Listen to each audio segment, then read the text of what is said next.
முன்பு பள்ளியில் படித்து கொண்டிருந்த காலம், அதற்கு பிறகு கல்லூரியில் படித்து கொண்டிருந்த காலத்துல எல்லாம் விடுதியிலையும் என்னுடைய பாட்டி வீட்டிலையும் நான் இருந்திருக்கிறேன். சொந்த ஊரில் நிறைய நான் மனிதர்களோட பேசியது என்பதும் சுற்றியது என்பதும் மிக குறைவு. விடுமுறை நாட்களில் தான் நான் அதை செய்வேன். அது மட்டும் இல்லாமல் வேறு சில சிக்கல்களினால, மன ரீதியான சிக்கல்களினால மனிதர்களை பார்த்து பேசுவதற்கு எனக்கு அச்சமாக இருக்கும், பயமாக இருக்கும். என்னுடைய அப்பா திட்டுவார், வீட்லேயே ஏடா அந்த ஊர் பாஷையில் சொல்லுவாங்கல்ல, வீட்லேயே என்னடா முட்டை போட்டுன்னு இருக்கிற, முட்டை வச்சுட்டு இருக்கிற, வெளியே போ, 4 பேரை பாரு, பேசு, அவர்களோட பழகு என்று சொல்றார். ஆனால் எனக்கு அதற்கான ஒரு மனம் என்பது அப்பொழுது இல்லை.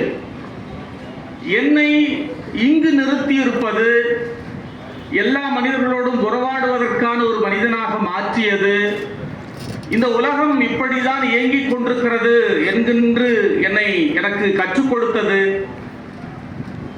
எனக்கு தன்னம்பிக்கையை உருவாக்கியது. இன்னும் சொல்ல போனால் கைப்பிடித்து அழைத்து இந்த திருவண்ணாமலை மேடையில் இப்ப நிற்க வைத்து இருப்பது எல்லாமே நூல்கள் தான், நூல்கள் தான், நூல்கள் தான், புத்தகங்கள் தான் தோழர்கள். புத்தகங்களிடம் நீங்கள் உங்களை ஒப்படைத்து விட்டீர்கள் என்று சொன்னால் மிகப்பெரிய அற்புதங்களை அவை நிகழ்த்தும் என்று சொல்கிறார்கள். தனி மனித அளவில் புத்தகங்கள் வழங்கக்கூடிய பயன் என்பது மாபெரியது. ஒரு சமூகம் என்கின்ற அளவிலே நீங்கள் புத்தகம் தரக்கூடிய பயனை நீங்கள் கணக்கிட்டீர்கள் என்று சொன்னால் அது இன்னும் மிகப்பெரிய பயன் என்று என்னால் சொல்ல முடியும். ஆங்கிலத்திலே சொல்வார்கள், இந்திய சமூகம் மிகவும் சிக்கலான ஒரு சமூகம். இந்த சமூகத்தை நீங்கள் புரிந்து கொள்வதற்கு அசாத்தியமான ஒரு திறன் உங்களுக்கு தேவைப்படுகிறது. Understanding others' mental states is a crucial skill. அவன் வார்த்தை எப்படி பயன்படுத்துறான் பாருங்க, crucial skill என்று சொல்கிறான். That enables the complex social relationships that characterize human societies என்று புத்தகங்களை பற்றி சொல்லுகிற போது ஒரு இடத்துல ஒரு அறிஞர் சொல்லுகிறார், மிகவும் சிக்கலாக இயங்கிக் கொண்டிருக்கக்கூடிய ஒரு உலகத்தை, அந்த உலகத்தினுடைய ஒரு இயங்கு முறையை நீங்கள் கற்றுக்கொள்ள வேண்டும், தெரிந்து கொள்ள வேண்டும் என்று சொன்னால் அது உண்மையிலேயே ஒரு சிக்கலான ஒரு திறன் தான். ஏனென்றால் இன்னொருவருடைய மனதை நீங்கள் புரிந்து கொள்ள வேண்டி இருக்கிறது. அண்டர்ஸ்டாண்டிங் மென்டல் ஸ்டேட், இன்னொருவருடைய மனநிலை, அதற்கு எது உதவி செய்கிறது என்று சொன்னால் உறுதியாக நிச்சயமாக புத்தகங்கள் தான் உதவி செய்கின்றன என்று அந்த அறிஞர் சொல்கிறார். எனக்கு இது மிகவும் பிடித்திருந்தது. உண்மையிலேயே புத்தகங்கள் அந்த வேலையை செய்கின்றன. இன்னும் சில ஆழமாக நுட்பமாக போகலாம் என்று சொன்னால் புத்தகங்கள் வேறு உலகத்தை குறித்த சாளரங்களை திறந்து காட்டுகின்றன என்று சொல்லிவிடலாம். எனக்கு முன்பு பேசிய தோழர் ஒரு மாடல் பற்றிய அனுபவத்தை சொன்னார்கள். இன்னொரு நூல் நான் படித்தது இருக்கிறது, குழந்தை போராளி என்று ஒரு நூல், கருப்பு பிரதிகள் வெளியிட்ட ஒரு நூல். ஆப்பிரிக்க நாடுகளிலே பல இனக்குழுக்களுக்கு இடையிலே சண்டை, மோதல்கள் இருந்து கொண்டே இருக்கின்றன. சின்ன வயதிலேயே வீட்டுக்குள் நுழைந்து ஆண் என்றும் பெண் என்றும் சிறுமை என்றும் சிறுவன் என்றும் பாராமல் அவர்களை பிடித்து சென்று அவர்களுக்கு இராணுவ உடையை அணிவித்து கையிலே ஆயுதங்களை வழங்கி அவர்களை போராளிகளாக மாற்றுகின்ற ஒரு கொடூரமான வேலை எங்கே நடந்து கொண்டிருக்கிறது. அவர்களை போராளிகள் என்று நம்மால் சொல்லவே முடியாது, அது சரியான பொருத்தமான சொல் அல்ல. குழந்தை போராளி என்றுதான் அந்த நூலே சொல்லுகிறது. அப்படி ஒரு குழந்தை போராளி தன்னுடைய அனுபவத்தை எழுதியிருக்கிறார். அந்த நூலை படிக்கிற போது உலுக்கி விட்டது. பெற்றோர்களை பிரிந்து, சகோதரர்களை பிரிந்து, கிராமத்தை பிரிந்து, சொந்தங்களை பிரிந்து, குழந்தை பருவத்தை இழந்து விடுகிற ஒரு போக்கு இருக்கிறதே, அது எவற்றாலும் மீட்டு கொடுக்க முடியாத ஒன்று. இதையெல்லாம் அந்த பெண் எழுதுகிற போது நமக்கு உலுக்குகிறது. நம்மால் இயல்பாக இருக்க முடியவில்லை. இந்த செய்திகளை எல்லாம் நமக்கு எது கடத்துகிறது, கொண்டு வந்து சேர்க்கிறது என்று சொன்னால் புத்தகங்கள் தான். அதனால்தான் ஒரு கவிஞன் சொன்னான், சொல் என்பது ஒரு பறவை என்று சொன்னான். சொல் என்பது ஒரு பறவை. அது மிக சுதந்திரமாக பறந்து எங்கு வேண்டுமானாலும் சென்று கூடு கட்டுகிறது என்று சொல்லுகிறான், எந்த கிளையில் வேண்டுமானாலும். அப்படி என்றால் ஒரு அமெரிக்கன் எழுதிய ஒரு நூலை, ஒரு ஐரோப்பன் எழுதிய நூலை, அல்லது ஆசியாவின் பல பகுதிகளிலே எழுதப்பட்ட நூலை, ஆப்பிரிக்காவில் எழுதிய நூல்களை நீங்கள் படிக்கிற போது பல உலகங்களை நீங்கள் தெரிந்து கொள்கிறீர்கள். இது ரொம்ப முக்கியமான ஒன்று. பல சாளரங்களை அது திறந்து விடுகிறது. நூல்கள், புத்தகங்கள். ஆனால் இன்னொரு முக்கியமான வேலையை நூல் செய்கிறது. அது ஆங்கிலத்தில் சொல்லுகிற போது unlocked hidden doors inside me என்று புத்தகங்களை பற்றி சொல்லுகிற போது சொல்லுகிறார்கள். என்னுடைய மனதில் இருக்கக்கூடிய ரகசியமான கதவுகளை அது திறந்து விடுகிறது என்று சொல்கிறார். நண்பர்களே, உங்களுக்கு அந்த அனுபவம் இருக்கிறதா? எனக்கு தெரியல. இரவு என்று ஒரு நூலை நான் படித்துக் கொண்டிருக்கிறேன்.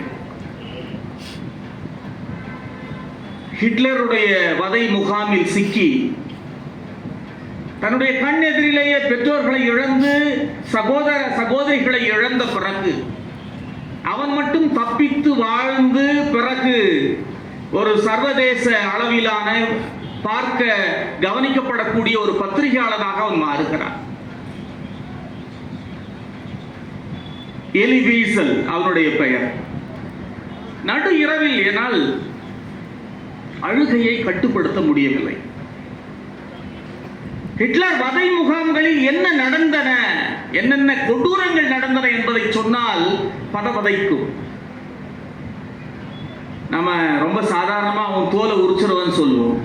உண்மையிலேயே ஹிட்லர் தன்னுடைய ஆட்களை வைத்து மனிதர்களின் தோலை உரித்து பாடம் செய்து அதை தன்னுடைய மேசைகளுக்கு பயன்படுத்தி இருக்கிறான். எந்த மனிதர்களின் தோலை? யூதர்களுடைய தோலை. அவர்களுடைய தலையை வெட்டி கொய்து பாடம் செய்து அதை டேபிள் வெயிட்டாக அவன் பயன்படுத்தினான். உங்களுக்கு பல செய்திகள் நீங்கள் கேள்விப்பட்டிருப்பீர்கள். விஷவாயு செலுத்தி ஒரு அறையிலே அடைத்து மனிதர்களை கொல்வது, யூதர்களை கொல்வது, எண்ணற்ற கொடூரங்கள். சிந்தியா ஒசிக் என்ற ஒரு எழுத்தாளர் சால்வைன்னு ஒரு சின்ன சிறுகதை எழுதியிருக்காங்க. ஒரு வதை முகாம்ல கையில சாப்பாடு வாங்குறதுக்காக வரிசையில நின்றுட்டு இருப்பாங்க. அந்த அம்மா மார்போடு அணைத்து ஒரு கோழி குஞ்சை போல, ஒரு பூனை குட்டியை போல சால்வையை போர்த்தி கொண்டு ஒரு குழந்தையை மார்போடு அணைத்துக் கொண்டிருக்கிறார். அந்த குழந்தையை கணக்கு கொடுக்கல அங்க இருக்கக்கூடிய அதிகாரிகளுக்கு. ஏற்கனவே அவள் மிக ஒல்லியாக எலும்பும் தோலுமாக இருக்கிறாள், யூத பெண். ஆனால் அந்த குழந்தை பசிக்கு தவித்து அவளுடைய வற்றி போன மார்பை சப்புகிறது. ரத்தம் தான் வடிகிறது. அவளால் வலி பொறுக்க முடியவில்லை. ஆனால் அவளுடைய அந்த நிலையிலும் அவளுடைய ஒரே ஒரு எண்ணம் என்ன அப்படின்னு சொன்னா, எப்படியாவது இந்த சின்னஞ்சிறு குழந்தையாவது காப்பாற்றி விட வேண்டும், இந்த அதிகாரிகளுடைய கண்களில் இது பட்டுவிடக் கூடாது என்கின்ற ஒரே ஒரு எண்ணம் தான். ஆனால் அவளோடு தன்னுடைய இடுப்பளவிற்கு வளர்ந்த ஒரு சிறுமி, அந்த பெண்ணுடைய மகள் தான் இருக்கிறாள், அந்த சின்ன குட்டி குழந்தையோடைய அக்கா. அவளுக்கு ஒரு பொறாமை வருகிறது. என்ன அம்மா இப்படி இவளை கீழே விடாமலேயே பார்த்து கொண்டிருக்கிறாளே என்று சொல்லி. தோழர்களே, உங்களால அதை படிக்கிற போது கலங்காமல் படிக்கவே முடியாது. ஒரு மனிதனாக இருந்தால், சமூகத்தின் மீது அக்கறை இருக்கிறவனாக இருந்தால் என்று நான் சொல்ல வரவில்லை, அவன் குறைந்தபட்சம் ஒரு மனிதனாக இருந்தால் போதும். அவனால் கலங்காமல் அதை படிக்கவே முடியாது. ஒரு நாள் தவறுதலாக அந்த குழந்தையை அவள் கீழே இறக்கி விட்டு விடுகிறாள். அது மெல்ல மெல்ல முட்டியில் நடந்து தவழ்ந்து தவழ்ந்து அந்த நடுக்கூடத்திற்கு போய்விடுகிறது. அங்கேதான் அந்த வீரர்கள், ராணுவ வீரர்கள் இருக்கிறார்கள். அந்த இடத்தில் அந்த கதை முடிந்து விடுகிறது. சிந்தியா ஓசிக்கு எழுதியது. டெலிவிஷனுடைய அந்த இரவு நாவலை படித்த போது என்னால் என்னை கட்டுப்படுத்த முடியவில்லை. நான் குலுங்கி அழுகிறேன். திடீர்னு நடு இரவு தூக்கத்தில் பதறி அடிச்சு என்னுடைய மனைவி எழுந்து என்னங்க ஆச்சுன்னு என்னை கேட்குறாங்க. எனக்கு என்ன பதில் சொல்றதுன்னு தெரியல. என்ன புத்தகத்துக்கு இப்படி அழுறீங்க அப்படின்னு சொன்னாங்க. ஆனா தொடர் சொன்னாங்கல்ல, நீங்கள் ருசித்து பார்த்தால் தான் அதனுடைய மேன்மை உங்களுக்கு புரியும். புத்தகங்கள் உங்களுடைய அக கதவுகளை திறக்கும். அது அக கதவுகள் என்று சொல்லுகிற போது சக மனிதன் மீது காட்டப்படுகின்ற பரிவு மட்டுமல்ல, உங்களிடம் இருக்கக்கூடிய வன்மங்கள், உங்களிடம் இருக்கக்கூடிய மென்மையான பகுதிகள் எல்லாவற்றையுமே. வேலூர்ல லிங்கம்னு ஒரு வாசகர் இருக்கிறார், எனக்கு மிகப்பெரிய நெருக்கமான நண்பர், பவாவுடைய மிகச்சிறந்த நண்பர். தினசரி ஷைலஜாவோட பேசிக்குவாங்க. அந்த மாதிரியான ஒரு நண்பர். அவருக்கு இங்க பத்தாயத்தில் ஒரு பாராட்டு விழாவெல்லாம் கூட நடத்தினாங்க. அவர் தன்னுடைய பேட்டியில, நான் தான் முதல்ல அவரை பேட்டி எடுத்தேன். காக்கை சிறை நிலை இதழில் அவருடைய பேட்டி வந்தது. அப்ப அவர் அதுல ஒரு விஷயம் சொன்னார், ரொம்ப நுட்பமான ஒரு விஷயம், ரொம்ப வெளிப்படையா சொல்றார். கல்யாணமான புதுசுல நான் என்னுடைய மனைவியை அடிப்பேன், பல நேரங்கள் அடிச்சிருக்கிறேன். ஒரு நாள் ஜெயகாந்தனுடைய ஒரு கதையை நான் படிச்சுட்டு இருந்தேன். அதுல ஜெயில 2 திருடனும் பேசிப்பாருங்க. போலீஸ் அவங்களை போட்டு பின்னி எடுப்பாங்க.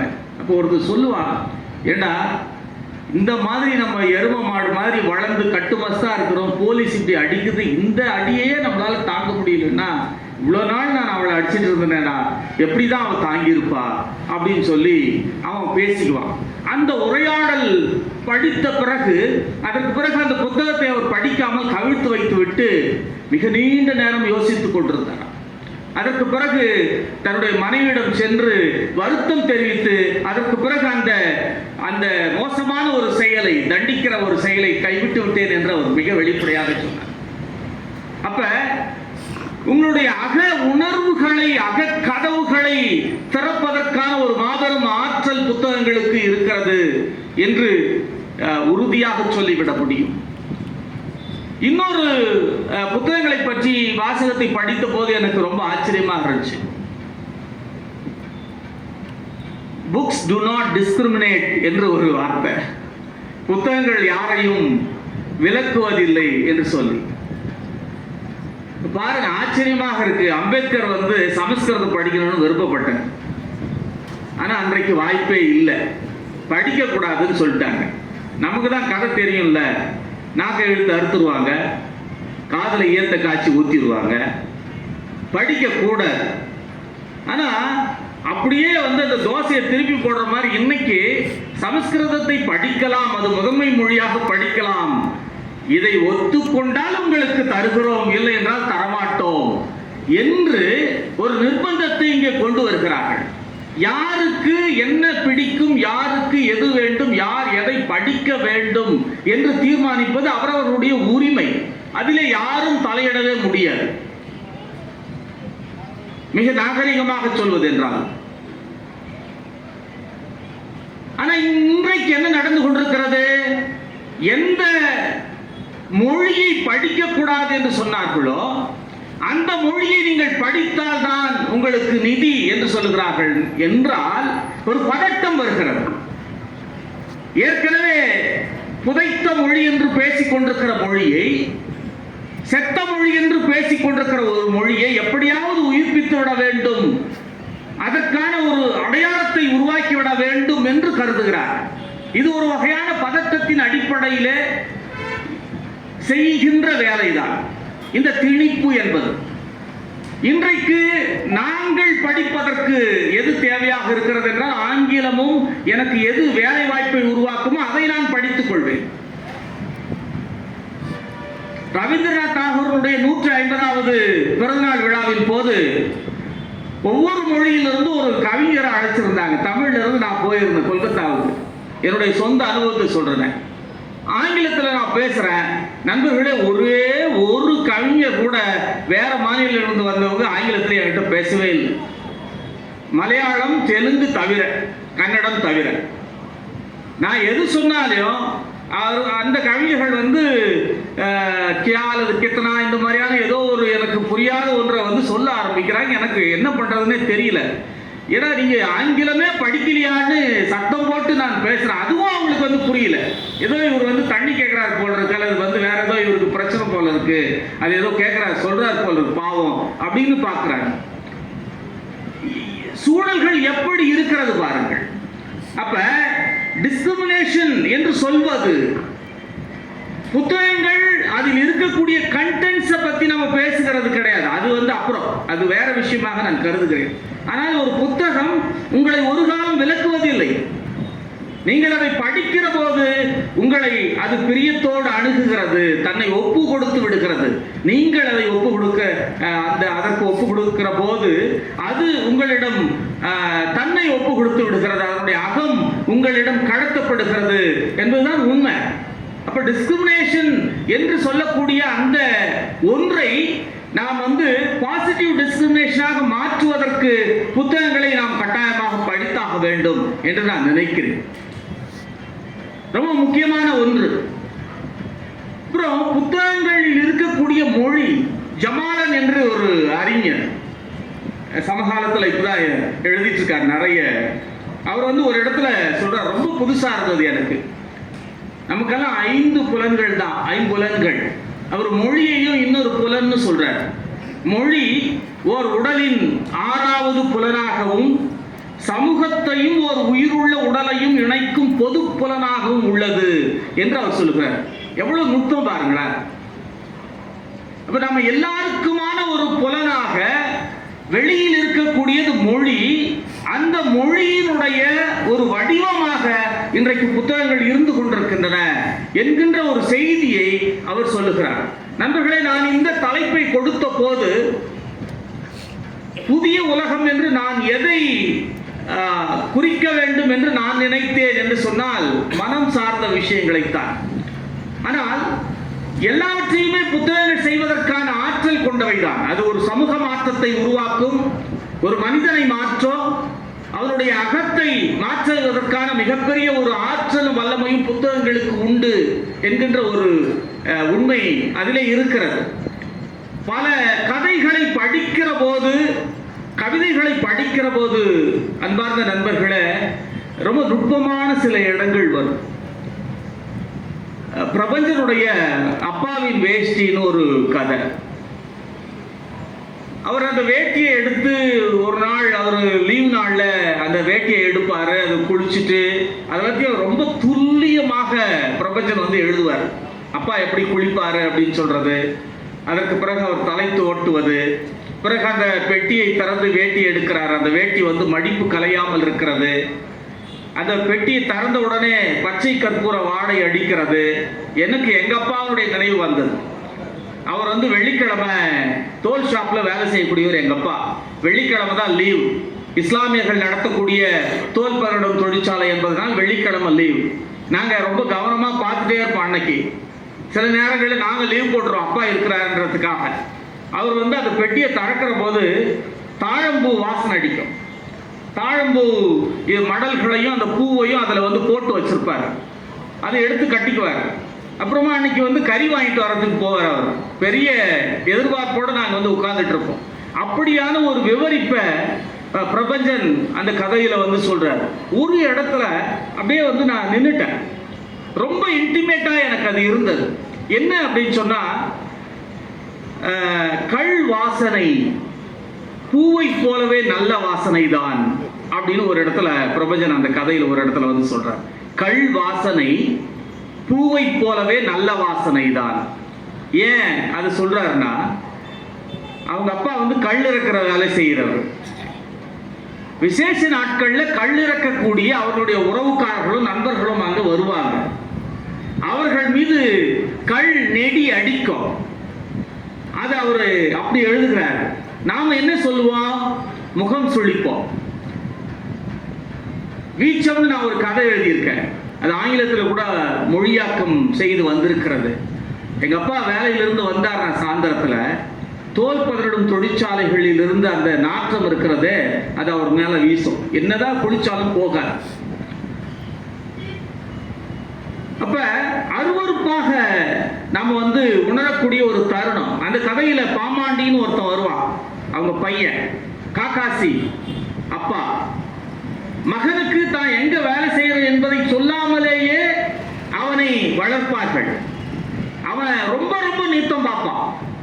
மனுஷனுக்கு எதுக்கு வெளியே போறது, ஒண்ணுக்கு போறது மாதிரியான விஷயங்கள் எல்லாம் இருக்கு, அது இல்லாம இருந்தா எவ்வளவு நல்லா இருக்கும் அப்படின்னு கூட நினைக்கக்கூடியவன் அவன்.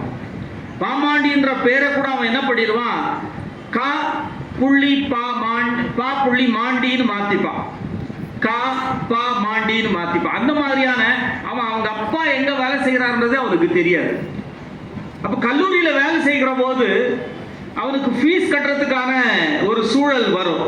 அப்ப வருவான். வந்துட்டு பிறகு அப்பா காலையிலே எழுந்து போயிடுவார் வேலைக்கு. அவங்க அம்மாவும் சொல்லி அனுப்புவாங்க, இந்த மாதிரி புள்ள ஃபீஸ் கட்டுற காசுக்காக வந்திருக்கு, உம்பாட்டுக்கு போயிடுகிறிய, சாப்பாடு கொடுத்து அனுப்பு, எஜமான்கிட்ட நான் வாங்கி கொடுத்துட்றேன் அப்படின்னு அவர் சொல்லிட்டு போயிடுவார். அப்ப இவனை ரொம்ப கட்டாயப்படுத்தி அம்மா சாப்பாடு கொடுத்து அனுப்புவாங்க. இவன் போவான். போகும்போது அரை நிர்வாணியாய் இடையில கோணி தாட்டை கட்டி கொண்டு அந்த நாற்றச் சகதியிலிருந்து அப்பா ஓடி வருவார். அந்த இடத்துல அவன் அப்படியே உறைஞ்சு போய் நின்றுடுவான். அப்பா இங்கதான் வேலை செய்யறாரா, அவனிடம் இருந்து பல பிரதிமைகள் உதிர்ந்து கொண்டே இருக்கும் அப்படின்னு அந்த கதை அங்க முடியும். நண்பர்களே, பல விஷயங்களை அது அந்த ஒரு வரி, பிரபஞ்சன் எழுதிய அந்த ஒரு வரி, கல் வாசனை பூவை போலவே நல்ல வாசனை தான். ஒரு மலம் அழுகிற தொழிலாளியினுடைய குழந்தை என்ன நினைக்க தன்னுடைய தாயின் தகப்பனை பற்றி? ஒரு குப்பை அள்ளுகிற தொழிலாளியினுடைய குழந்தை என்ன நினைக்கும் தன்னுடைய தாயை தகப்பனை பற்றி? உடல் உழைப்பை செலுத்துகிற தொழிலாளர்களுடைய குழந்தைகள் தன்னுடைய தாயின் மீதும் தகப்பனின் மீதும் வீசக்கூடிய நாற்றத்தை என்னவென்று அவர்கள் நினைப்பார்கள். கனிமொழி கருணாநிதி அவர்கள் எழுதியதை போல கருவறை வாசனை என்று கவிதை எழுதுவார்களா? அல்லது அம்மாவை பற்றி வியந்து எழுதக்கூடிய இளம்பிறையினுடைய கவிதைகளைப் போல அவர்கள் உணரக்கூடுமா? அல்லது அம்மாவின் ரம்ஜான் என்று மனதை உருக்குகிற ஒரு கவிதை எழுதிய மனுஷபுத்திரனை போல ஒரு கவிதையை அவர்களால் எழுத முடியுமா? அல்லது முகம் சுளித்து அருவருப்பார்கள்? யோசித்து பாருங்கள். அப்ப ஒரு இடம் தான், ஒரு வரி தான் உங்களை அப்படியே உரைய செய்து விடுகிறது. இந்த கல் வாசனை என்பது சிலருக்கு அது வெறுப்பூட்டுகிற ஒரு வாடையாக கூட இருக்கலாம். உண்மைதான். சாராயம் குடிச்சிட்டு உங்க அப்பாக்களோ தாத்தாக்களோ அல்லது உங்க மாமாக்களோ சித்தப்பாக்களோ குழந்தையாக இருந்த போது கட்டி பிடித்து முத்தம் கொடுக்க நெருங்கி வந்த அனுபவங்கள் உங்களுக்கு இருக்கு. இங்க இருக்கக்கூடிய இளைஞர்களுக்கு, இங்க இருக்கக்கூடிய பெண்களுக்கு எத்தனை பேர் நாம் முகம் சுளித்து விலகி இருப்போம். ஆனால் அந்த நாற்றத்துக்கு பிறகு பின்னால் என்ன இருக்கிறதுனா அன்பு இருக்கிறது. அந்த நாற்றத்திற்கு பின்னால் உழைப்பு இருக்கிறது. அந்த நாற்றத்திற்கு பின்னால் தியாகம் இருக்கிறது. அந்த நாற்றத்திற்கு பின்னால் இந்த சமூகத்தினுடைய கட்டுப்பாடுகள் இருக்கின்றன. அந்த நாற்றத்திற்கு பின்னால் இந்த சமூகத்திலே இருக்கிற ஒரு இயங்கு முறை இருக்கிறது, பொருளாதாரம் இருக்கிறது, அரசியல் இருக்கிறது, பண்பாடு இருக்கிறது தோழர்களே. அப்ப இத்தனையும் சேர்ந்துதான் நாற்றம் என்ற ஒன்றுக்கே பொருளை உங்களால் பொருத்திக் கொள்ள முடியும். வெறுமனே அது வெறும் நாட்டம் என்று நீங்கள் கடந்து போய்விடவே முடியாது. அந்த இடத்தை ஒரு படைப்பாளியால் தான் தொட முடியும். பிரபஞ்சன் அந்த இடத்தை மிக நுட்பமாக அசாதாரணமாக கடந்து போகிறார். அப்ப ஒருவருக்கு ஒரு கதை என்ன செய்யும்? தஸ்தயேவ்ஸ்கியினுடைய ஒரு கதை, நான் அடிக்கடி தஸ்தயேவ்ஸ்கியினுடைய சிறுகதைகளை எடுத்து படிப்பேன். The dream of a ridiculous man என்ற ஒரு கதை இருக்கிறது. 2 கேரக்டர்ஸை வந்து அவர் கொண்டு வந்து நிறுத்துகிறார். ஒருத்தன் ஒரு குளிர்கால இரவு தற்கொலை செய்து கொள்ள வேண்டும் என்கின்ற ஒரு எண்ணத்தோடு கையில் துப்பாக்கியோடு வெளியிலே வந்து நடக்கிறான். அவன் கையில் ஒரு கன் இருக்கு, பிஸ்டல் வச்சிருக்கான் பாக்கெட்ல. ஒரு அறையை ஊரிலிருந்து வந்து ஒரு நகரத்தில் ஒரு அறையை பிடித்து அந்த இடத்திலே தன்னையே சுட்டுக்கொண்டு இறந்து விடலாம் என்று முடிவெடுத்து அவன் அங்கே வந்து இருக்கிறான். தங்கும் விடுதியிலிருந்து வெளியேறி நடக்க தொடங்குகிறான் அந்த ஆளரவமற்ற அந்த சாலையிலே. அவனுடைய முடிவு தற்கொலை, இறந்து போய்விட வேண்டும் என்பது அவனுடைய எண்ணம்.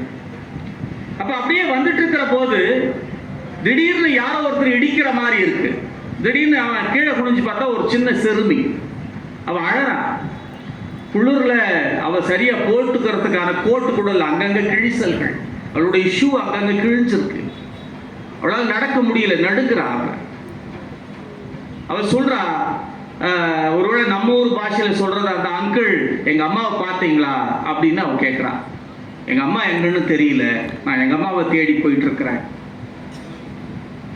அந்த குழந்தை கேட்கின்ற அந்த கோரிக்கை, அந்த வேண்டுதல், அந்த வார்த்தைகள் அவனை ஒன்றுமே செய்யவில்லை. போ என்று புறங்கையால் அந்த குழந்தையை தள்ளிவிட்டு அவன் நடந்து போய் விடுகிறான். கொஞ்ச தூரம் போயிட்டு மறுபடியும் அறைக்கு திரும்பி வருகிறான். வந்த ஆள் அந்த குழந்தை அவனுடைய மனதில் வந்து உட்கார்ந்து கொண்டு ஆக்கிரமித்து விடுகிறாள். 2 காட்சிகள் பாருங்க. அவனுடைய எண்ணம் என்பது வாழ்க்கையினுடைய முடிவு, மரணம். இன்னொன்று தேடல், அது வாழ்க்கையினுடைய தொடர்ச்சி. அவளே வந்து ஒரு சிறுமி, அம்மாவை தேடிக்கொண்டு போகிறாள். தேடல் இருக்கிறது அந்த இடத்துல, ஒரு கண்டினியூஷன் இருக்கு, ஒரு தொடர்ச்சி இருக்கிறது. 2த்தையும் கொண்டு வந்து எதிரெதிராக நிறுத்தி விடுகிறார். முடிவு வெர்சஸ் தேடல் என்று தஸ்தயேவ்ஸ்கி அந்த இடத்துல வந்து நிறுத்துகிறார். இரவெல்லாம் அந்த குழந்தையே நினைத்துக் கொண்டிருக்கிறான். கடைசியில் அவனுக்கு வந்து ஒரு பெரிய ஒரு மன கிளேசம், நெருக்கடி உருவாகிறது. என்ன நம்ம இப்படி பண்ணிட்டுமேன்னு காலையில் எழுந்து அந்த நகரம் எங்கும் அலைந்து தேட ஆரம்பிக்கிறான் அந்த குழந்தை எங்க இருக்கிறது என்று சொல்லி. நண்பர்களே, இந்த கதை தஸ்தயேவ்ஸ்கியினுடைய இலக்கியத்தினுடைய மேனிஃபெஸ்டோ என்று மிகைல் பக்தின் என்கின்ற ஒரு தத்துவ அறிஞன் வந்து சொல்றார். தஸ்தயேவ்ஸ்கியினுடைய எந்த கதையை நீங்க எடுத்து பார்த்தாலுமே சரி, 2 எதிர்மைகள் இருக்கும். அன்புக்கும் குரூரத்திற்குமான, அன்பிற்கும் வெறுப்புக்குமான, அன்பிற்கும் கொடூரத்திற்குமான 2 எதிர்மைகளை அவர் காட்டிக்கொண்டே இருக்கிறார். அதிலிருந்து தான் மனிதன். வேற ஒரு இடத்துல தஸ்தயேவ்ஸ்கி சொல்றாரு, நான் அன்பு செய்ய விரும்புகிறேன், அதற்கு எனக்கு துன்பம் தேவைப்படுகிறது சொல்றார். இப்படி யாராவது சொல்ல முடியுமா? துன்பம் இருந்தால் என்னால் அன்பு செய்ய முடியாது அப்படின்னு நீங்க சொன்னீங்கன்னா அது வந்து ஏமாற்று வேலை. ஏமாற்று வேலை, உண்மையிலே ஏமாற்று வேலை தான். கலீல் கிப்ரான் ஒரு இடத்துல சொல்லுவா, இன்பங்கள் என்பவை முகத்திரை களையப்பட்ட துன்பங்கள்னு சொல்லுவோம். ஒரு இடத்துல நீங்கள் அருந்துகின்ற பழரசம் இருக்கிற கோப்பை என்பது தீயினால் சுடப்பட்டது அப்படின்னு சொல்றாங்க. நீங்கள் வாசிக்கிற ஒரு குழல் வெட்டப்பட்டது கத்தியினால் அப்படின்னு சொல்றாங்க. அப்ப 2மே எதிர்மைகள் தான், ஒன்றிலிருந்து ஒன்றை நீங்கள் பிரிக்க முடியாது. அப்ப தஸ்தயேவ்ஸ்கி சொல்றா, நான் எவ்வளவு துன்பப்படுகிறேனோ அந்த அளவிற்கு அதிகமாக என்னால் நான் அன்பு செய்ய முடியும்னு சொல்றாங்க. அப்ப இதுதான் ஆகச்சிறந்த மானுட பண்பு என்று நான் நினைக்கிறேன், மானுட மேன்மை என்று நான் நினைக்கிறேன். இதை ஒரு படைப்பாளி மிக நுட்பமாக சுட்டி காட்டுகிறார் தன்னுடைய படைப்புகளிலே. நண்பர்களே, சமூகத்தின் மீதான ஒரு கோபத்தை கூட படைப்புகள் உருவாக்குகின்றன என்று நான் ஏற்கனவே சொன்னேன். புதுமைப்பித்தனுடைய ஒரு கதை. இந்த தருணத்திலே நான் அந்த கதையை தமிழ்நாட்டிற்கு, தமிழ்நாட்டு மக்களுக்கு, தமிழ்நாட்டு அரசுக்கு, இந்தியாவிற்கே சேர்த்து நான் டெடிகேட் பண்ண விரும்புகிறேன். தனி ஒருவனுக்கு என்று ஒரு கதை இருக்கிறது. தயவு செய்து நீங்க போய் புதுமைப்பித்தனுடைய டோட்டல் கலெக்ஷன் இருந்தால் உங்ககிட்ட படிச்சு பாருங்க. 1934 எழுதப்பட்ட கதை. ஆனா இன்றைக்கு என்ன நடக்கிறதோ அதை புதுமைப்பித்தன் அன்றைக்கு எழுதியிருக்கிறார். என்னை கேட்டால் தமிழினுடைய ஆகச்சிறந்த மாஸ்டர் அப்படின்னு சொன்னா நான் புதுமைப்பித்தனை தான் சொல்லுவேன். அதற்கு பிறகுதான் எல்லாருமே ஜானகிராமனோ அல்லது சுந்தரராமசாமியோ அல்லது வேறு யாரை நீங்கள் கொண்டு வந்து வைத்தாலும் சரி, புதுமைப்பித்தனை போல ஒரு சட்டையர் இருக்கிற, அவ்வளவு நுட்பம் இருக்கிற, அவ்வளவு அறச்சீற்றம் இருக்கிற, அவ்வளவு சுருக்கமாக எழுதுகிற, அவ்வளவு நுட்பமாக சொல்லுகிற, நேரடியாக உங்கள் மனதை தைத்து விடுகின்ற, குறிபார்த்து பூட்டி அந்த ஒரு ஒரு கத்தி கட்டாரியை அல்லது ஈட்டியை உங்களுடைய நெஞ்சில் பாய்ச்சி விடுகின்ற அந்த ஆற்றல் புதுமைப்பித்தனை தவிர தமிழில் வேறு எந்த எழுத்தாளருக்குமே கிடையாது. உண்மையிலேயே சொல்லுகிறேன்.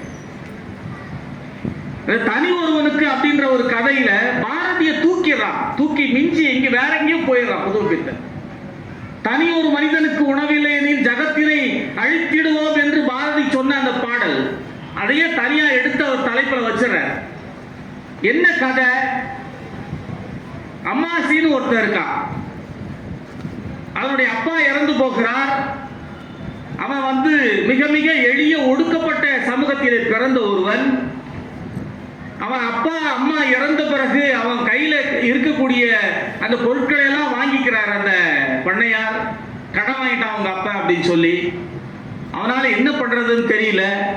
கட்ட மனைவியும் போயிடுறான் வீட்டுக்கு, ஒண்ணுமே இல்லை உங்ககிட்ட அப்படின்னு சொல்லி. அந்த ஒடுக்கப்பட்டவன், கைவிடப்பட்ட ஒரு மனிதன், தொண்டூழியம் செய்யக்கூடிய, பண்ணையிலே வேலை செய்து கொண்டிருக்கக்கூடிய ஒருவன், அவனால் என்ன செய்ய முடியும்?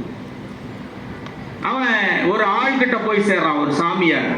அந்த சாமியார் சொல்றாரு, நீங்க எந்த பாத்திரத்தை கொண்டு வந்து கொடுத்தாலும் அதை நான் பொண்ணா மாத்திடுவேன் அப்படின்னு சொல்ற. இவன் தன்னுடைய முதலாளிகிட்டே சொல்றான். உடனே அவர் ஊருக்கு வெளியே ஒரு மண்டபத்தில் தங்கியிருக்கார். அங்கே பண்ணையார் வீட்டில் இருக்கக்கூடிய பாத்திரங்கள் எல்லாம் மண்டபத்தினுடைய அந்த கூடத்துக்கு போயிருது. அதுக்கிடையில் இது விஷயம் தெரிஞ்சிருது. இவன் தான் அந்த அம்மாசி தவறாக சொல்லி ஒரு கூட்டு களவாணித்தனம் செய்வதற்காக அவரை அழைத்து வந்திருக்கிறார் போலி சாமியார் அப்படின்னு சொல்லி. இவரை நைய புடைத்து விடுகிறார்கள். அங்கிருந்து ஊரை விட்டு ஓடுறான் அம்மாசி, துரத்தப்படுகிறான். சாமியாராக அந்த ஊருக்கு திரும்புகிறான்.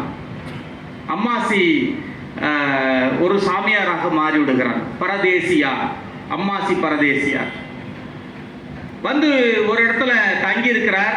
இது சாமியார்கள் நிறைந்த ஒரு நகரம். அவர்களுக்கு என்னென்ன கிடைக்கிறது என்பது உங்களுக்கு தெரியும். காவி உடை அணிந்தால் கிடைக்கிற மரியாதையே வேறு. அவர்கள் பேசினாலும் சரி, பேசாவிட்டாலும் சரி, சைகை செய்தால் அதற்கு ஒரு அர்த்தம், அவர்கள் ஏதாவது ஒன்றை சொன்னால் அதற்கு ஒரு மொழிபெயர்ப்பு, எல்லாமே நடக்கத்தான் செய்கிறது. தட்டு தடுமாறி சில தத்துவங்களையும் உளர ஆரம்பிக்கிறார் அம்மாசி. ஒரு நாள் திடீர்னு யார் அம்மாசின்றது உண்மையை தெரிஞ்சிருது. அந்த ஊர்ல அவனை அடிச்சு துவைச்சிடுறாங்க. துவைத்த பிறகு அவன் வேறொரு ஊருக்கு குற்றுயிரும் குலையுயிருமாக போய் சேருகிறான். அங்க சுடலை மாடனுக்கு கொடை நடந்து கொண்டிருக்கிறது. ஒரு குடும்பம் நடத்துகிறார்கள். பசி. ஒரு பக்கம் மாடனுக்கு தேவையான உணவு தயாராகி கொண்டிருக்கிறது. அதையெல்லாம் அவர்கள் செய்துவிட்டு படையல் போடுவதற்காக போகிற போது இந்த உருவம் நகர்ந்து நகர்ந்து 2 கை சோற்றை அள்ளி சுட சுட வாயில் போடுகிறது. போட்ட உடனே அம்மாசியினுடைய கதை முடிந்து விடுகிறது. அவனை கொண்டு போய் புதைத்து விடுகிறார்கள். புதுமைப்பித்தன் கட் பண்ண உடனே கடைசியில் என்ன சொல்றாருன்னா, அந்த ஊர்ல பாரத சமுதாயத்தின் நிகழ்கால மனிதர்களின் நிலை என்று ஒரு பிரசங்கம் நடந்து கொண்டிருந்தது. பாரத சமுதாயம் வாழ்கவே, வாழ்க வாழ்க பாரத சமுதாயம் வாழ்கவே என்று பாடினார்கள். அதுவும் குறிப்பாக தனியொரு மனிதனுக்கு உணவில்லை என்றில் ஜகத்தினை எரித்திடுவோம் என்று பாடுகிற போது என்ன உருக்கம், என்ன கனிவு, என்ன பரிதாபம் என்று சொல்லி அந்த கதையை முடிக்கிறார். நடுவுல புதுமைப்பித்தனுக்கே உரித்தான அந்த சட்டையர்ல இந்து தர்மங்களை பாதுகாக்க வந்த பாதுகாவலர்கள் என்றெல்லாம் பல சொற்களை போடுகிறார். பயங்கரமான கிண்டலோடும் கேலியோடும் எழுதப்பட்டிருக்கிற ஒரு கதை அது தோழர்களே. எந்த ஆட்சி மாறினாலும், எந்த காலம் மாறினாலும் ஒடுக்கப்பட்ட மனிதர்களுடைய வாழ்க்கை என்பது அப்படியே தொடர்ந்து கொண்டிருக்கிறது குற்றத்தை அவனே ஏற்றுக்கொள்ள வேண்டும். அவன் செய்தான் என்று அவனே ஏற்றுக்கொள்ள வேண்டும். அவனே தண்ணீரிலே ஒன்றை கலந்து விட்டு அவனே அதை குடித்து விட்டான். அவனே கத்தியை எடுத்து அவனே அவனை குத்தி கொண்டான். அவனே அவனுடைய சாதியின் பெயரை சொல்லி அவனே தன்னை திட்டிக் கொண்டான். என்ன சூழல் மாறி இருக்கிறது? ஒரு படைப்பாளியினுடைய பார்வை என்பது 34 எழுதப்பட்ட ஒரு கதை, 2025 பேசிக் கொண்டிருக்கிறோம். ஒரு எழுத்தும் மாறவில்லை, ஒரு லிபியும் மாறவில்லை. இப்ப புதுப்பித்தனுடைய ஆவி நிச்சயமாக ஆன்மா சாந்தி அடைந்திருக்காது என்றுதான் நான் நினைக்கிறேன். அந்த அளவிற்கு மிக நுட்பமான ஒரு கதையை அவர் எழுதியிருக்கிறார். நண்பர்களை, இப்படி பல செய்திகளை சொல்லிக் கொண்டு போகலாம். எம்டிவை பற்றி சொன்னாங்க, எம்டி வாசுதேவன் நாயர். நான் அவருடைய கதைகளை படித்தது முதல்ல காலம் என்ற ஒரு நாவல் தான் நான் படித்தேன். அப்போ கல்லூரி காலம். அதில் ஒரு இளம் பிராயத்தில் என்னுடைய காதலை பற்றி சொல்லப்பட்ட ஒரு நாவல் அது.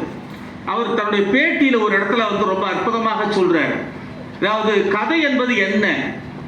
நிறைய கற்பனையும் ஓர் இழை நிஜமும் இழை பிரித்து அறிய முடியாதபடி பின்னி பிணைந்த அற்புத உலகம் இல்லையா கதையும் காவியமும் என்று சொல்லுகிறார்.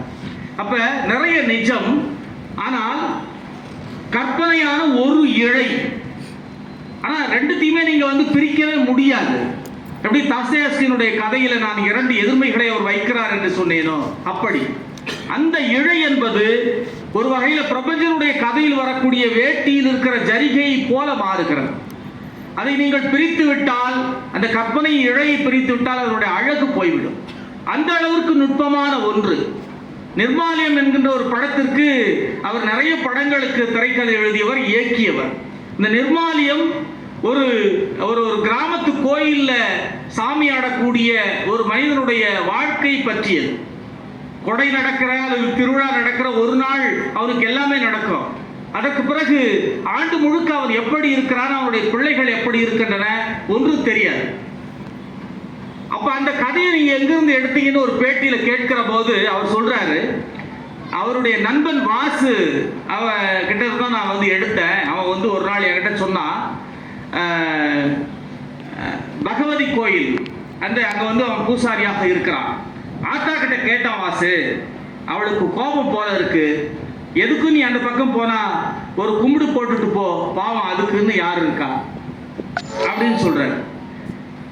ஆத்தாக்குன்னு யாரு இருக்கா, சாமிக்குன்னு யாரு இருக்கா?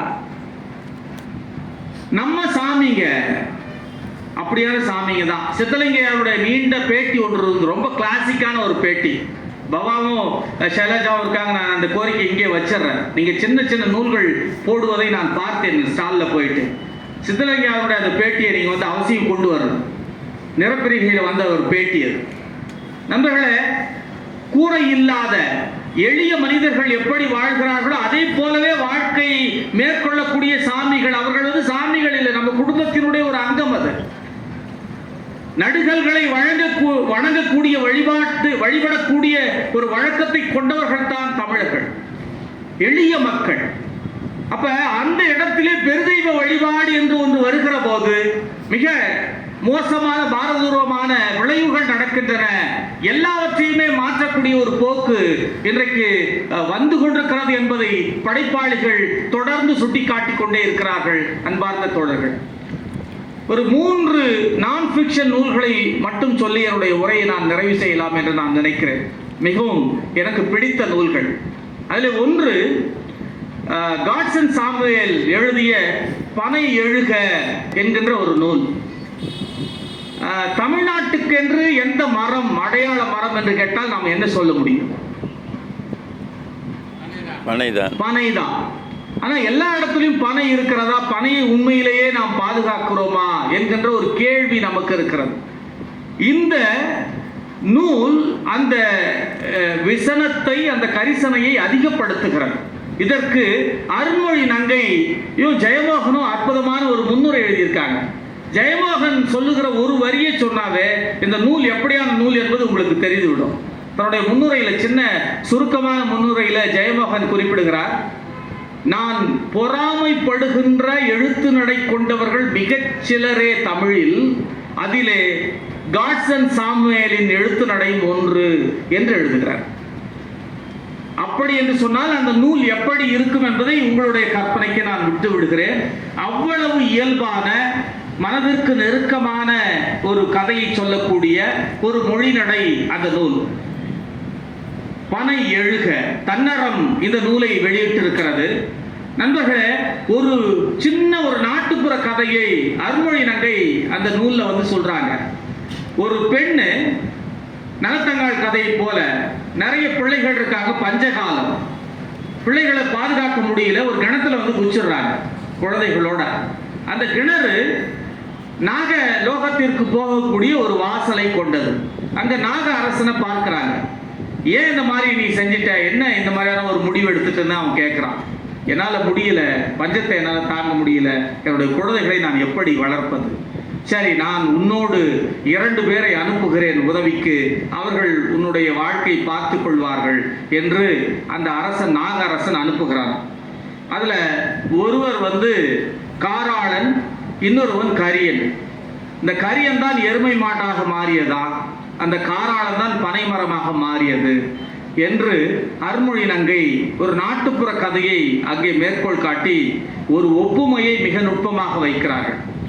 நம்ம ஒரு பௌதீக மரபுல, பிராணிக மரபுல கல்பக விருட்சம்னு தென்னையே சொல்றோம், காமதேனு காராம்பசு சொல்றோம்.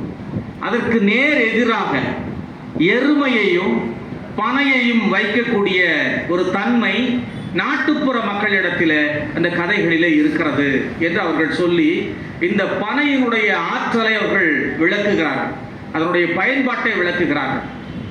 இந்த மேடையில் அதை சொல்வது பொருத்தமாக இருக்கும். தமிழ்நாடு அரசு 2023ஆம் ஆண்டு மாண்புமிகு முதலமைச்சர் அவர்கள் 1 கோடி பனைக்கன்றுகளை நட வேண்டும் என்ற ஒரு திட்டத்தை அறிவித்தார். நேற்று ஒரு செய்தி வந்திருக்கிறது, 43 லட்சம் பனைக்கன்றுகள் இதுவரைக்கும் நடப்பட்டிருக்கிறது என்று சொல்லி ஒரு செய்தி. பனை விதைகள் நடப்பட்டு இருக்கின்றன என்று சொல்லி எங்களுடைய பள்ளியில் கூட நாங்கள் நட்டோம்.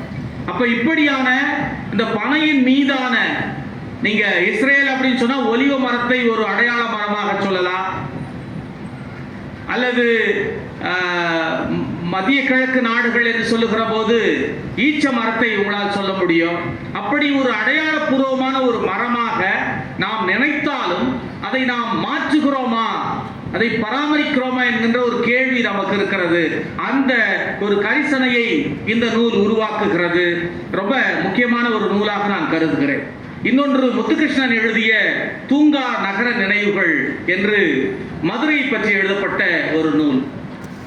தமிழனுடைய தொன்மை என்பது, இரும்பு காலம் என்பது தமிழ்நாட்டிலே தொடங்கியது.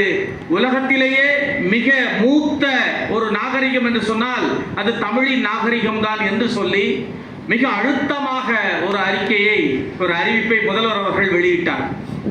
5300 ஆண்டுகளுக்கு முன்பு, அதற்கு முன்பு என்று சொன்னால் கிமு 3400 ஆண்டுகளில் தான் எகிப்திலே இரும்பினுடைய பயன்பாடு இருந்தது என்று சொல்கிறார்கள்.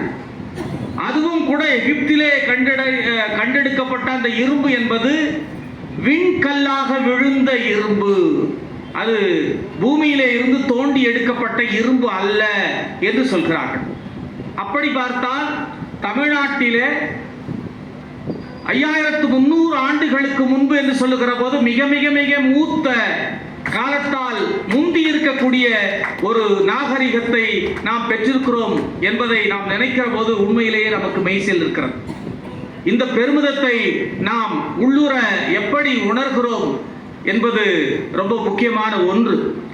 அந்த உணர்வுகளை எல்லாம் தூங்கா நகரம் கிளப்பி விடுகிறது. அன்பார்ந்த தோழர்களே, நாட்டுப்புற நாம் வரலாறு என்றால் எதை நினைத்துக் கொண்டிருக்கிறோம்? முத்துகிருஷ்ணன் ஒரு கேள்வி எழுப்புகிறார்.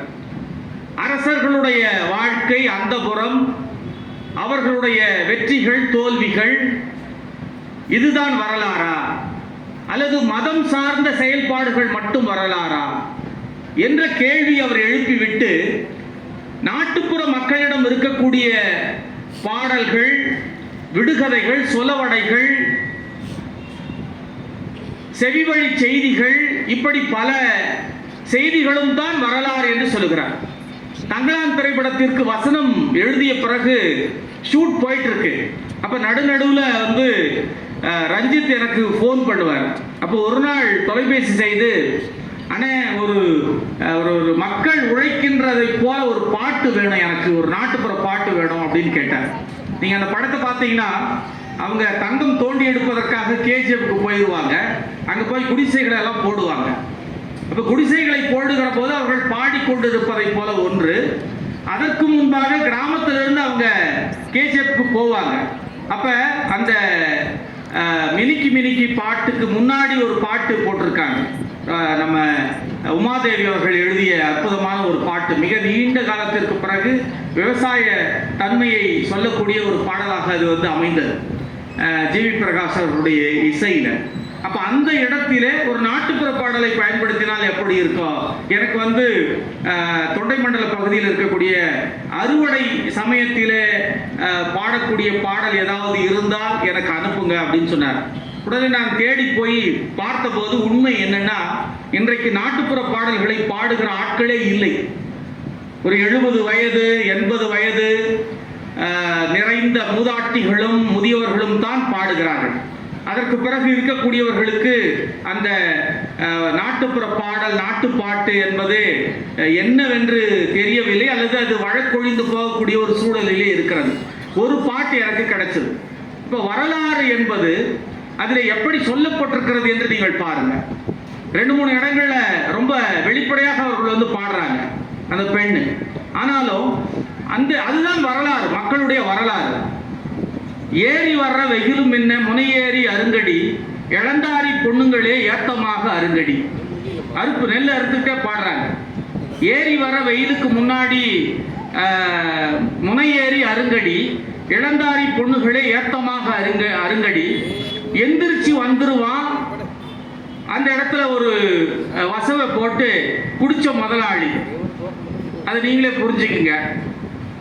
எகிரி குதிச்சு வந்துருவான் மிட்டா மெராசு முதலாளி.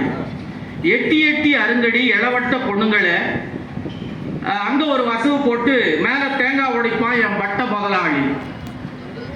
சேரி ரோதனை கொட்டன பையன் சாரட்டு வண்டியில ஓடியாருவான், உட்காராம அருங்கடி வீட்டுக்கு போனாலும் விட மாட்டான் அப்படின்னு ஒரு நாட்டுப்புற பாட்டு.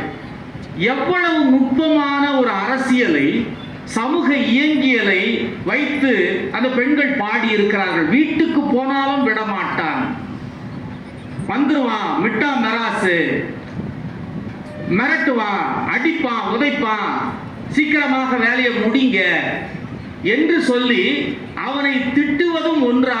அதான் அறிவுமதி சொல்லுவார் இல்லைங்களா, அதாவது நொறுக்குவான் பண்ணையாரை எல்லா கோபங்களோடும் சுடுகாட்டில் அப்படின்னு அவர் ஒரு கவிதையில எழுதியிருப்பார். நான் கேட்டேன், ஏங்க சுடுகாட்டில் அவன் செத்த குணத்துக்கு பணமாக இருக்கிற போதும் போய் நொறுக்குறோமா? அதுக்கு முன்னாடி நொறுக்க முடியாது அப்படின்னா எளியவர்களுடைய கோபம் எப்படி வெளிப்படும் என்று அவர் என்னிடம் கேட்டார்.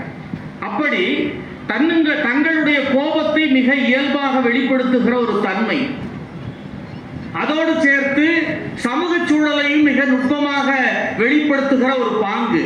அப்ப ஒரு நாட்டுப்புற பாடல், செடிவழி பாடல், மக்களிடம் புழங்கக்கூடிய அந்த பாடல்கள் இருக்கிறது.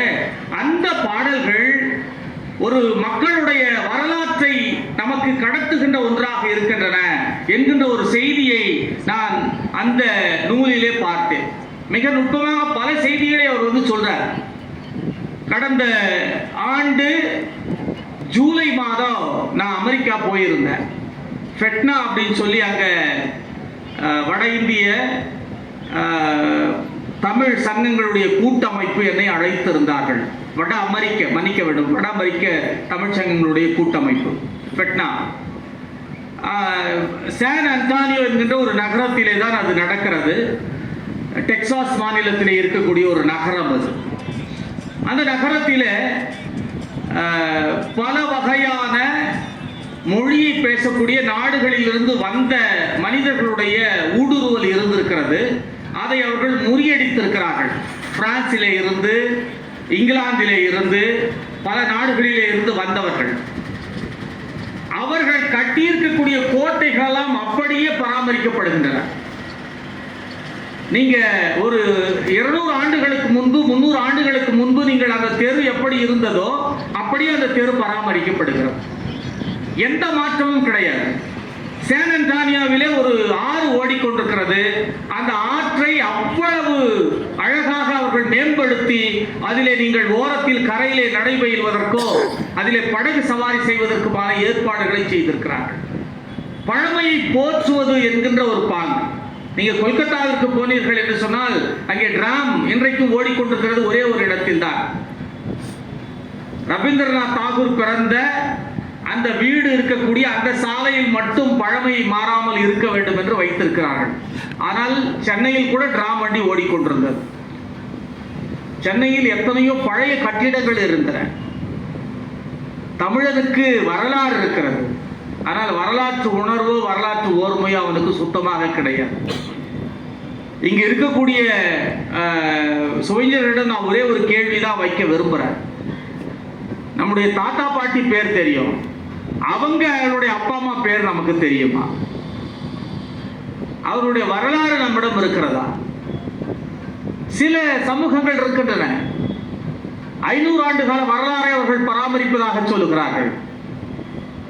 அலெக்சேலியினுடைய அந்த 7 தலைமுறைகள் நாவலை நீங்கள் படித்தால் ஆடு மாடுகளைப் போல மிருகங்களைப் போல கடத்தி வரப்பட்டு அமெரிக்காவில் அவர்கள் விற்பனை செய்யப்பட்ட போது செவி வழியாக வாய்மொழியாக கேட்ட அந்த வரலாறுகளை தங்களுடைய குழந்தைகளுக்கு பாடல்களாக கடத்திய ஒரு பண்பாட்டை அவர்கள் வைத்திருந்தார்கள் என்று ஹேலி எழுதுகிறார்.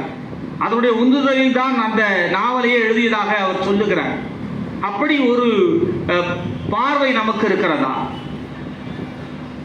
முத்துகிருஷ்ணன் தன்னுடைய அந்த புத்தகத்திலே இந்த கேள்வி அவர் மிக தீவிரமாக எழுப்புகிறார். எந்த ஒரு நகரத்திலே அதே போன்ற இந்த முக்கியமான கட்டிடங்கள் சம்பவங்கள் நடந்த அந்த நகரத்தை அந்த தெருவை அப்படியே நாம் பராமரிக்கிறோம்? பாறை ஓவியங்களை பாறை எழுத்துக்களை பராமரிக்கக்கூடிய ஒரு போக்கு நமக்கு இருக்கிறது. நம்ம அதிகபட்சம் என்ன செய்வோம்? போய் நம்ம பேர் அங்க பக்கத்துல வந்து ஒரு கல் எடுத்தோ அல்லது ஒரு ஆணி எடுத்தோ கிரிக்கிட்டு வந்துருவோம். ஜோடியா போனாங்க அப்படின்னு சொன்னா காதல் ஜோடிகள் 2 பேரும் வந்து அவங்க பேரை எழுதிட்டு ஒரு ஹார்ட் சிம்பல் போட்டுட்டு வந்துருவாங்க. நாம் பராமரிக்கக்கூடிய தன்மை இதுதான். இப்ப இதை குறித்தெல்லாம் மிக தீவிரமாக கேள்விகளை எழுப்புகிறார் முத்துகிருஷ்ணன் அந்த நூலிலே. அன்பார்ந்த தோழர்களே, இப்படி புத்தகங்கள் அகம் சார்ந்த ஒரு திறப்பை மட்டுமல்ல, மனிதனுடைய மென் உணர்வை உருவாக்குவது கிளறுவது மட்டுமல்ல, மேம்படுத்துவது மட்டுமல்ல, சமூக மாற்றத்திற்கான ஒரு மாபெரும் பணியை செய்கின்றன என்று உறுதியாக என்னால் சொல்ல முடியும். ஒரே ஒரு செய்தியை சொல்லி நான் நிறைவு செய்ய வேண்டும். வாசிப்பு தான் என்னை எழுதவும் வைத்தது. நிறைய பாட்டு கேட்டீங்கன்னா நீங்க பாடுவீங்க. சின்ன வயசுல இருந்தே சேட்டு உட்கார்ந்துருக்க அற்புதமாக பாடக்கூடியவர். அப்ப எதை நீங்கள் அதிகமாக கவனம் செலுத்துகிறீர்களோ அதுவாகவே மாறுகிறீர்கள். புத்தருடைய மொழி என்னை எழுத்தாளனாக மாற்றியது நூல்கள் தான். அதுல ரொம்ப முக்கியமான ஒரு நூல் அதற்கு பங்களிப்பு செய்திருக்கிறதாக நான் கருதுகிறேன். அது என்ன அப்படின்னு சொன்னா, நான் வந்து +1 படிக்கிற போது எனக்கு பள்ளியில வழங்கப்பட்ட நான்டிட்டை அந்த துணைப்பாட நூல். நிறைய கதைகள் இருந்தது. கல்கி எழுதிய கதை, புதுவை பித்தன் எழுதிய கதை, நாரண துரைக்கண்ணன் எழுதிய கதை, ஜெயகாந்தன் எழுதிய கதை, இப்படி நிறைய கதைகள். ஒவ்வொரு கதை படிக்கிற போதும் எனக்கு புரியாத ஒரு உலகம் அந்த கதையின் மூலமாக அறிமுகமாகும். அப்ப எனக்கு தோணுச்சு, இப்படியான நிறைய கதைகள் நம்மை சுற்றி இருக்கின்றதே, நாம ஏன் இதை வந்து எழுதக்கூடாது அப்படின்லாம் வந்து நான் அப்ப நினைச்சேன். அந்த ஒரு உந்துதல் என்பது, ஒரு அகத்தூண்டுதல் என்பது ஒரு நூலினால் கிடைக்கிறது. இந்த மேடையின் வழியாக, இந்த கூட்டத்தின் வழியாக தமிழ்நாடு அரசுக்கு ஒரு கோரிக்கையை நான் வைக்க விரும்புகிறேன். மேல்நிலை பள்ளி முடித்து சான்றிதழ் பெற்று கல்லூரிகளுக்கும் மேல் படிப்புகளுக்கும் செல்லக்கூடிய மாணவர்களுக்கு தமிழ்நாடு அரசு 5 நூல்களை ஒரு சீதனமாக, பெட்டகமாக வழங்க வேண்டும். அந்த நூலை அவன் படிப்பான் நிச்சயமாக. வாங்குற புத்தகங்கள் எல்லாம் அடுக்கி வைக்கப்பட்டிருக்கின்றன. இன்னொரு அறை கட்ட வேண்டும், இன்னொரு வீடு கட்ட வேண்டும், இன்னொரு அலமாரி வாங்க வேண்டும். வாங்கலாம், தவறில்லை. படிக்க கூட தேவையில்லை. புத்தகங்களோடு வாழ்வது என்பது மிக முக்கியமான ஒன்று. அதுவும் நம்முடைய ஒரு அங்கத்தினரை போல இருப்பது மிக முக்கியமானது. அது வேறு ஒரு வகையான ஒரு மனநிலையை உருவாக்குகிறது. உங்களுக்கு எப்ப நேரம் இருக்கிறதோ அப்ப நீங்க எடுத்து படிச்சுக்கலாம். என்னுடைய அறைக்கு வருகிற போது அதை பார்த்துட்டு இங்க இருக்கிற எல்லாத்தையுமே நீங்க படிச்சீங்களா அப்படின்னு எல்லாம் கேட்பாங்க. அதுக்கு எந்த அவசியமும் இல்லைன்னு நான் சொல்லுவேன். பெரும்பகுதி படிச்சிருக்கேன், ஆனால் அதற்கான ஒரு தேவை நிச்சயமாக உருவாகும். புத்தகங்களிடம் சரணடைவதற்கான ஒரு அந்தரங்கமான ஒரு தருணம், பொழுது உங்களுக்கு கிடைக்கும். அப்ப அந்த நேரத்தில் நீங்கள் அந்த புத்தகத்தை போய் எடுத்துக்கொள்ளலாம். அதுவரைக்கும் அது உங்களோடவே இருந்து கொண்டிருக்கும். இன்னும் சொல்ல போனால் ஒரு ஒரு உறவினரை போல பேசாத, நாம் கோபித்துக் கொண்ட ஒரு உறவினரை போல அது தொந்தரவு செய்து கொண்டே அது அமைதியாக உட்கார்ந்துட்டு இருக்கும். பார்க்கிற நானும், நீ எப்பதான் வந்து என்னை நீ தொடரையோ எடுக்கிறியோ அப்படின்னு சொல்லி. அப்ப அந்த ஒரு வேலையை புத்தகங்கள் செய்யும். அப்ப இந்த மாணவனும் மாணவியும் ஒரு ஒரு இளம் பருவ வயதுல ஒரு 5 நூல்கள் கட்டாயமாக அதிலே திருக்குறள் இருக்க வேண்டும். யாராவது ஒரு எழுத்தாளருடைய ஒரு நூல் கட்டாயமாக இருக்கலாம், ஒரு மொழிபெயர்ப்பு இருக்கலாம், சிலப்பதிகாரம் இருக்கலாம். ஒரு 5 நூல்கள் அவன் அதை எடுத்துக்கொண்டு போனான் என்று சொன்னால், அவள் எடுத்துக்கொண்டு போனாள் என்று சொன்னால், உறுதியாக சொல்லுகிறேன், நிச்சயமாக எந்த திணிப்பு வந்தாலும் அதை தமிழ்நாடு எதிர்கொள்ளும், தமிழ் மக்கள் எதிர்கொள்வார்கள். தமிழ்நாட்டினுடைய வரலாறு வேறு வகையானது. வேற மாநிலங்களில் இல்லாத மொழி திணிப்புகள் இங்கு இருந்தன, படையெடுப்புகள் இங்கு இருந்தன. நாயக்கர்களுடைய காலத்திலே தமிழ் கண்டுகொள்ளப்படவே இல்லை.